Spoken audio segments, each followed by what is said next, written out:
মুরব্বি মুরব্বি মুরব্বি মুরব্বি মুরব্বি অসাধারণ। এই তুমি বলো। মুরব্বি মুরব্বি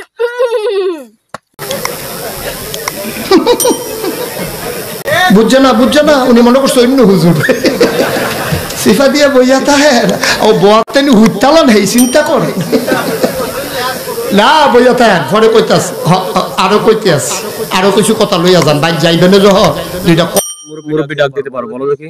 মুরব্বি মুরব্বি বলো দেখি। মুরব্বি মুরব্বি অসাধারণ। এই তুমি বলো। মুরব্বি মুরব্বি মুরব্বি মুরব্বি মুরব্বি মুরব্বি মুরব্বি মুরব্বি এই এটা তোমরা দেখছো ভিডিওতে? জি জি জি জি মজা লাগে? জি জি জি অনেক মজা সেইটা জি এটা তো সারা বিশ্বে ভাইরাল হয়ে গেছে। তোমাদের কাছেও চলে আসছে ভিডিও? জি জি হ্যাঁ আমরা তো মোবাইল দেখি। এই বয়সে মোবাইল দেখো? জি জি হালকা পাতলা দেখি। হালকা পাতলা? তোমার হাতের তো কৌশল আছে, আরেকবার করো দেখি। অসাধারণ। এত সুন্দর। আরেকবার একসাথে বলো দেখি তোমরা তিনজন মুরব্বি শব্দটা। মুরব্বি মুরব্বি মুখ এরকম করে বলবা। মুরব্বি মুরব্বি মুরব্বি